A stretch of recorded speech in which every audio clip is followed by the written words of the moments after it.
উচ্চ মাধ্যমিক 2025 পরীক্ষার জন্য আরও একটি মডেল প্রশ্নের নমুনা। উচ্চ মাধ্যমিক পুষ্টিবিজ্ঞান থাকতে গুরুত্বপূর্ণ আরও একটি প্রশ্নের সেট আমরা আজকে একবার দেখব।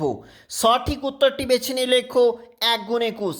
বিশ্বসন উত্তরকালে স্বাভাবিক মানুষের দেহে প্রতি 100 মিলিলিটার রক্তে গ্লুকোজ থাকে 120 mg।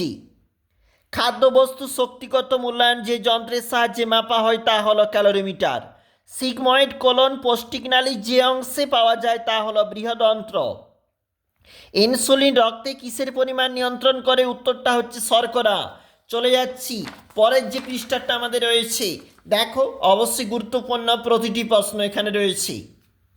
প্রতি বর্গমিটার দেহতলে প্রতি ঘন্টায় একজন প্রাপ্তবয়স্ক মানুষের বিএমআর 37 থাকতে 40 কিলো ক্যালোরি।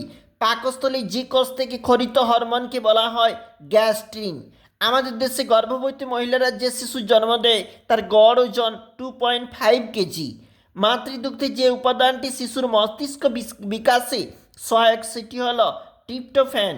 স্তনদানকালীন মায়ের বাড়তি শক্তির চাহিদা হলো দৈনিক 650 কিলো ক্যালোরি। শিশুদের মধ্যে প্রধানত 3 ধরনের অপুষ্টিজনিত সমস্যা দেখা যায়: প্রোটিন, ভিটামিন, লৌহ গঠিত। দেখো পরের যে পেজ বলেছে, এখানে বলেছে কোলোস্টাম খেলে শিশু যকৃতে কোন ভিটামিন সঞ্চিত হয়? Vitamin A. যে বয়সে কোনো শিশুর মাথা বুকের পরিধি সমান হয় 10 মাস, রেটিনা ক্ষতিগ্রস্ত হয় যে রোগে দীর্ঘদিন ভুগলে? ডায়াবেটিস। বয়স্কদের উচ্চ রক্তচাপ একটি বিশেষ কারণ, ধমনী স্থিতিস্থাপকতা কমে যাওয়া। মূল আহারের পর চা বা কফি পান করলে কি ক্ষতি হতে পারে? লোহার শোষণ কমে যায়।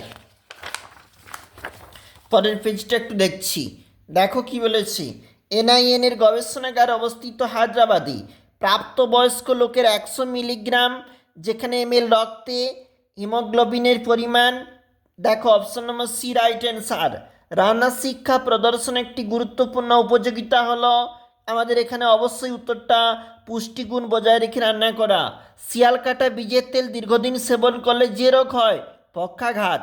হু ওয়ার্ল্ড হেলথ অর্গানাইজেশন এর নির্দেশ অনুযায়ী ওরাল রিহাইড্রেশন পাউডার তৈরির জন্য প্রতি লিটার জল পিছু সাধারণ লবণ ধার্য করা হয়েছে। দেখো এখানে কি বল দিচ্ছে, 3.5 গ্রাম। 25 গ্রাম চিনির শরবত খেলে তা থেকে কত কিলো ক্যালোরি তাপ শক্তি? 100 কিলো ক্যালোরি।